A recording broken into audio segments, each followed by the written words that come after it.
샬롬 샬롬 샬롬 샬롬. 하나님 사랑합니다. 여러분 주 안에서 사랑합니다. 오늘 신명기 30장 말씀 15절에서 20절 중심입니다. 생명을 선택하라. 전체가 20절까지죠. 15절에서 20절 보니 보라 내가 오늘 생명과 복과 사망과 화를 내 앞에 두었나니. 생명과 복과 사망과 화, 반대되는 말씀이죠. 내가 오늘 내게 명령하여 내 하나님 야훼를 사랑하고 모든 길로 행하며 그의 명령과 규례와 법도를 지키라 하는 것이라. 그리하면 내가 생존하며 번성할 것이요 내 하나님 여호와께서 내가 차지할 땅에서 내게 복을 주실 것이니라. 생명과 복과 사망과 화를 내 앞에 두셨나니. 오늘 제목으로 잡습니다. 그러나 내가 만일 마음을 돌이켜 듣지 아니하고 유혹을 받아 하는 신들에게 절하고 그를 섬기면 내가 오늘 너에게 선언하노니 너희가 반드시 망할 것이라. 너희가 요단을 건너가 차지할 땅에서 너희의 날이 길지 못할 것이니라.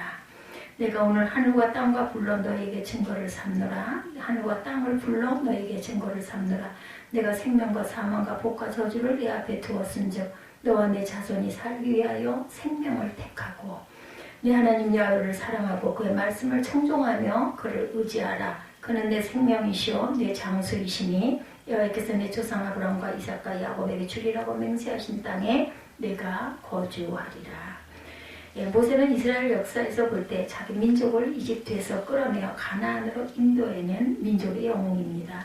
그는 40년 광야 생활이 거의 끝나고 가나안에 들어가기 직전 모압 땅에서 돌아가죠.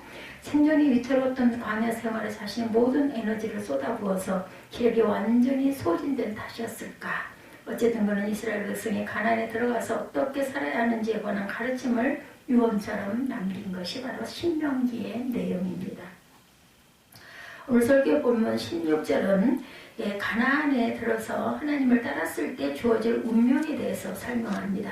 하나님 야훼를 사랑하고 명령과 규례와 법도를 지키면 이스라엘 백성은 생존하고 번성하며 가나안 땅을 차지할 것이라는 거죠. 17, 8절은 이와 반대되는 이야기입니다. 하나님 버리고 다른 신을 섬기면 망할 것이고 가나안 땅에서 오래 견딜 수 없을 것이다 라는 내용이 저주에 대한 내용이 적혀 있습니다. 우리가 너무 자주 들어 당연하게 생각하는 가르침이죠. 불순종하면 화를 당할 것이고 순종하면 복을 받아서 번성할 것이다. 이런 이야기입니다. 다른 한편으로 모세의 이 메시지가 현실성이 부족하다는 생각이 들기도 합니다. 하나님 말씀에 순종해도 불행한 일을 당할 수 있고 하나님을 믿지 않아도 잘 사는 사람은 또한 잘 살죠. 개인적으로도 그렇고 국가적으로도 그렇습니다. 실제로 하나님의 백성이라고 자처하던 고대 이스라엘은 다른 어느 민족보다 훨씬 더 큰 불행을 많이 겪었습니다. 가나안에 들어가서도 본래 그곳에 살던 토착민과 영적 분쟁을 끊임없이 벌이죠. 주변의 여러 제국으로부터 많은 시달림을 받았습니다. 급기야 기원전 587년에는 바빌론에 의해서 나라가 완전히 멸망을 받습니다. 역사적으로 유다의 멸망을 하나님 신앙과는 별개로 설명할 수도 있을 것입니다. 바빌론은 제국주의적 호전성에 유대나라가 희생되었다거나 유대나라의 외교정책에 오류가 발생했다 이렇게 해석할 수도 있다는 거죠. 이런 일들은 오늘날에도 반복은 됩니다. 오늘 본문에서 모세는 유다의 흥망성쇠가 하나님의 손에 달렸으니 신앙생활을 똑바로 해야 한다 이렇게 강조합니다. 여러분은 일반 역사가들의 진단과 성경의 진단 중에 어느 쪽이 옳다고 생각하십니까? 오늘날 기독교인들은 이 두 주장 사이에 적당한 위치에서 일생을 살아갑니다. 한쪽으로 치우치기도 하고 중간쯤에 자리를 잡기도 하죠. 대다수 기독교인들은 이 주장을 분리해서 받아들입니다. 실제 인생살이는 세상의 원리에 따라서 대처하고 신앙생활은 교회의 메커니즘을 따른다. 그래서 시계추처럼 오락가락 삶의 중심이 없습니다. 이쪽 가면 이렇게 저쪽 가면 저렇게. 이렇게 된 이유는 성서의 가르침을 정확하게 이해하지 못한 데서 오죠. 생명에 집중을 해야 됩니다. 모세는 신명기 30장 15절에서 18절에 하나님을 따를 것인지 다른 신을 따를 것인지 선택하라고 말하죠.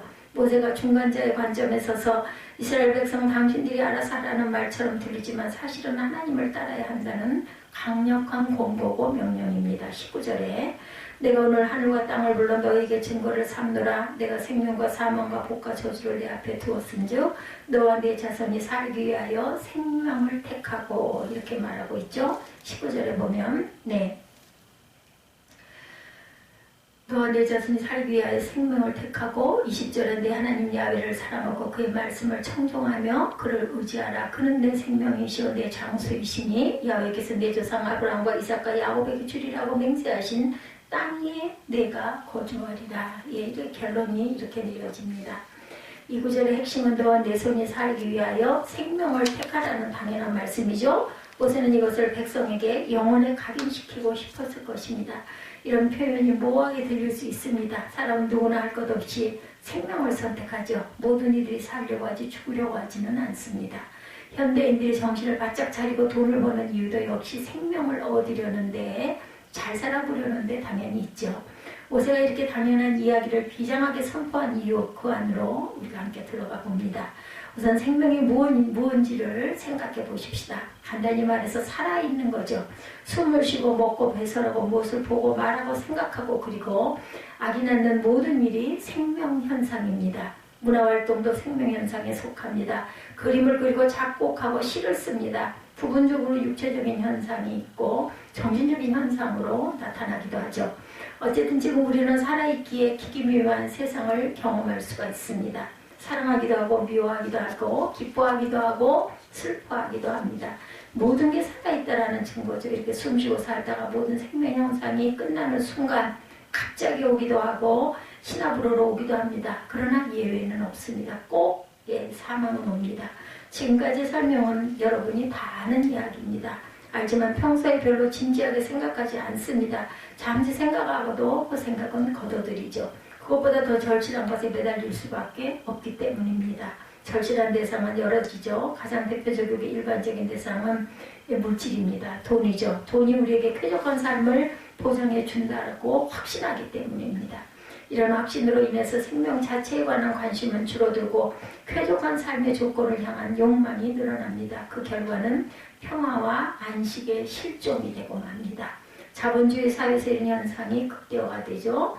이를 교회 문제와 연결해서 설명하면 교회를 성장시키고 전도해야 한다는 목적에 묶여 하나님을 놓치는 경우와 비슷합니다. 인생살이와 신앙생활의 메커니즘이 똑같습니다. 이렇게 된 데는 생명에 대한 오해가 자리를 잡고 있습니다. 사람들은 생명을 무의식적으로 자신의 소유로 여기지만 그렇게 오해를 하게 되죠. 각자가 숨을 쉬고 각자가 먹고 각자가 자고 걸어가고 건강도 챙기고 생활을 하기 때문입니다. 자기 인생을 자기가 펼칠 수 있다. 이걸 부정할 수는 없죠. 그런데 생명은 훨씬 깊고 다양하고 풍부합니다. 생명 취미 활동으로 삼았던 테니스를 예를 들면 테니스 수준은 천차만별입니다. 프로 선수들이 있고 실업 선수들이 있고 아마추어 동호 회원들이 있죠. 테니스 황제로 알려지고 있는 페더러와 동네 동호 회원들의 실력은 비교 자체가 되지는 않죠. 전문가들과 일반 즐기는 사람들은 페더러처럼 실력이 좋아야만 테니스를 즐길 수 있는 게 아니라 사실은 그것이 중요하죠. 실력이 부족한 사람도 일종의 테니스 영상을 경험할 수 있고 아주 뛰어난 사람도 그걸 놓칠 수가 있다는 겁니다. 실력이 뛰어나면 더 좋겠지만 테니스 영상에 들어간다면 그 실력의 차이는 미미해집니다. 테니스 실력을 돈으로 바꿔놓아도 똑같다는 사실을 아는 분들은 다 아는 거죠. 삶의 본질을 성찰할 줄 아는 사람에게는 돈이 많고 적음이 결정적인 문제가 되지 않습니다.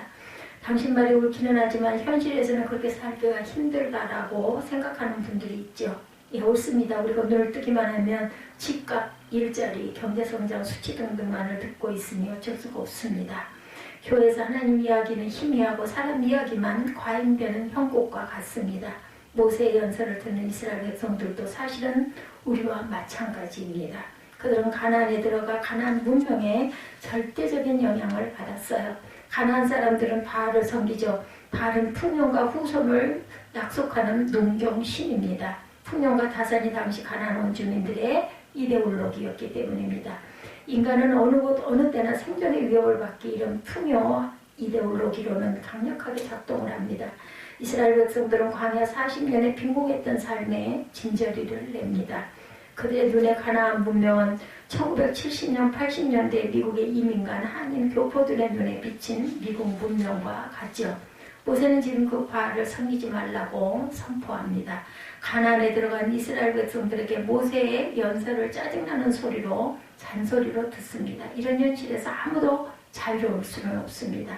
오늘날 정말 각박하게 돌아가는 이 세상에서 하나님의 생명을 택하라는 모세의 연설은 여전히 정당할까요? 여러분들, 생명을 택하라는 말은 생명에 집중하라는 뜻입니다. 그렇게 복잡한 이야기가 아니죠. 숨쉬고 먹고 보고 듣고 냄새 맡고 다른 이와 관계를 맺는 일에 집중하는 것이죠. 이런 사람은 그건 시시한 일이라고 생각할지 모릅니다. 그렇지 않습니다. 무엇으로도 대체할 수 없는 생명의 실체입니다. 여러분이 직장생활을 시작했다고 합시다. 은행이나 보험회사에 다닐 수도 있고 교사나 의사로 활동할 수도 있고 농기구 공정이나 자동차 부품회사에 다닐 수도 있습니다. 무슨 일에 종사를 하지 이들은 숨쉬고 먹고 보는 일을 가장 우선적으로 행하고 가죠. 그렇게 사는 사람이야말로 생명을 선택한 사람입니다. 중요한 사실은 지금 세상이 요구하는 스펙이나 조건이 없어도 생명에 집중할 수 있다는 점입니다. 국회의원과 그 의원실에 일하는 직원이 있다고 가정을 합니다. 두 사람의 사회적 신분은 크게 차이가 나지만 생명 선택에는 아무런 차이가 없습니다.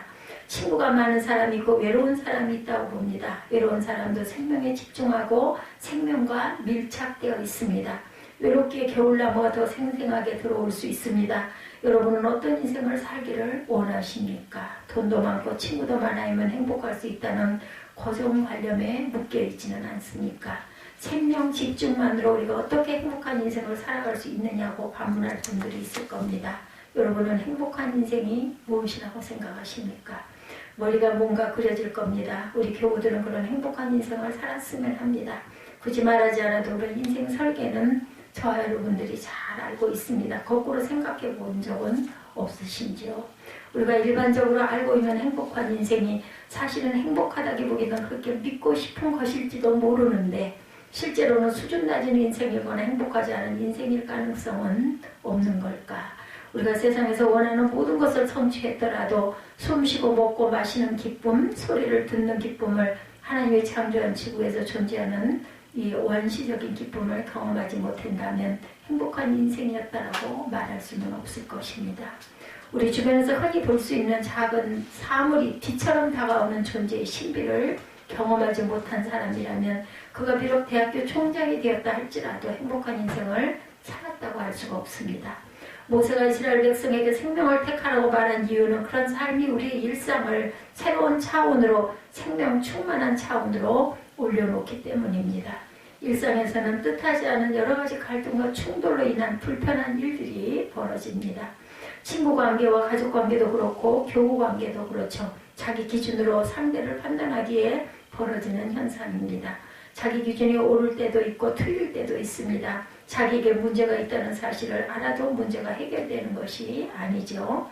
자기 기준이 옳을 때도 있고 틀릴 때도 있다는 것, 우리에게는 우리 이성적인 판단이 작동되지 않는 무의식이 있기도 하고 충동적으로 자기를 합리화하는 본능이 있기 때문입니다. 이럴 때 한 가지 사실을 분명하게 인식하고 있으면 이런 갈등과 충돌을 대개는 해결할 수가 있습니다. 그것은 생명을 선택하고 집중하는데 방해가 되지 않으면 불편한 일들을 크게 문제 삼지 않을 수 있다는 사실입니다. 주변에 짜증을 내게 하는 사람이 있어도 내가 숨을 쉬고 먹고 소리를 듣는 일에 방해를 받지 않으면 용납할 수가 있죠.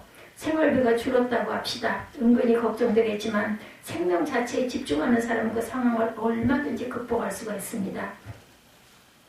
여기 두 사람이 걷고 있습니다. 한 사람은 이번 총선에 나선 후보, 그는 표를 얻기 위하여 지역 주민들을 만나는 일에 마음을 빼앗긴 터라 무심코 걷습니다. 다른 한 사람은 시간이 많아 산책을 나온 그러한 한가한 사람입니다. 그는 중력을 느끼면서 황홀하게 한 걸음 한 걸음을 내딛었습니다. 두 번째 사람이야말로 걷는 행위를 경험한 사람이죠. 다리 수술로 2년 침대에서 누워 지내다 목발을 짚고 다시 걷게 된 사람도 이런 황홀한 느낌을 절감할 것입니다. 우리가 살아가면서 황홀한 경험을 몇 번이나 하겠습니까? 대개는 무언가 쫓기면서 첫째 사람처럼 삽니다. 구도정신의 자세로 생명에 집중하지 않으면 우리는 생명을 외면하게 되죠. 어떤 목적의식 때문에 그냥 무심코 걸으면서 주변의 여러 가지 깊은 감동과 감화를 전혀 느끼지를 못합니다. 하나님을 믿는 사람들은 이런 점에 생명을 화두로 삼는 수행자들이라는 거죠. 출가하지 않았으나 본질에서는 수도승과 같은 일종의 수도승들이라는 겁니다. 여러분은 신앙의 연륜이 깊어지면서 생명에 집중하게 되었습니까? 그 생명의 신비 앞에서 기뻐하고 놀라워하게 되셨습니까? 하나님이 선물로 주신 한 번뿐인 인생살이를 여러분은 어떤 자세로 살고 싶으십니까? 마지막 질문은 어떻게 하면 우리가 생명에 집중할 수 있을까? 생명 집중의 길입니다. 모세가 이미 대답을 하죠. 20절에 모세는 내 하나님 야훼를 사랑하고 그의 말씀을 청종하고 또 그를 의지하라 이렇게 말씀합니다. 여기에서 세 항목이 거론됩니다. 하나님을 사랑하고 말씀을 청종하고 의지하라는 거죠. 이런 말을 한 이유는 이럴 때 비로소 생명의 본질이 무엇인지 눈에 들어오기 때문이라는 거죠. 그래서 모세는 같은 구절에 하나님이 내 생명이시다라고 말합니다.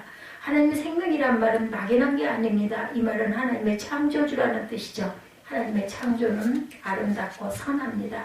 그 사실을 실제로 믿는다면 자기 삶이 얼마나 아름답고 선한지도 알게 됩니다. 연봉이 적다고 해서 자기 삶을 초라하게 생각하지 않습니다. 자기 삶이 아름답고 선하다는 사실을 알기에 다른 사람의 삶도 아름답고 선하다는 사실을 인정합니다. 여러 가지 이유로 선하지 않고 아름답지 않은 부분들이 눈에 들어오면 고치려고 노력합니다. 이런 점에서 하나님을 믿는 사람들은 아무리 자기 마음에 들지 않은 악마처럼 보이는 대상이라 하더라도 혐오하지 않습니다. 잘난 체 살아는 미국을 혐오하지 않듯이 밉상처럼 못나 보이는 북한도 혐오하지를 않는다는 거죠. 바울이 아무에게도 악을 악으로 갚지 말라라고 충고한 이유가 바로 여기에 있다고 생각합니다. 우리 인생살이의 관건은 생명을 생명답게 살아내는 일입니다. 모세는 하나님이 바로 생명이라고 선포했지만 우리 기독교인들은 여기 한 걸음 더 나아가 예수야말로 생명이라고 믿는 사람들입니다. 보이지 않는 하나님이 보이는 형상으로 우리 역사에 들어오신 분이 예수이기 때문이죠. 여러분이 실제로 예수에 가까이 간다면 그의 말씀과 그의 운명을 통해 하나님과 친밀해진다면 세상과 인생을 이전과는 전혀 새롭게 경험할 것입니다.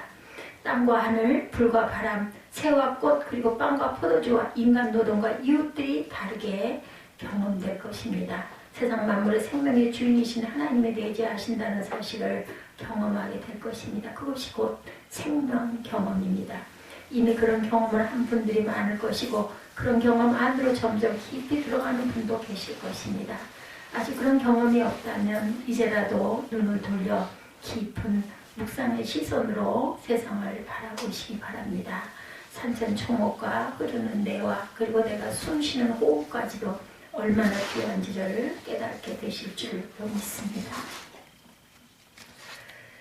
신문기 30장을 통해서 하나님이 주신 귀한 세상, 아름다운 세상을 깊이 묵상할 줄 아는 저와 여러분이 되시기를 주님의 이름으로 축복합니다.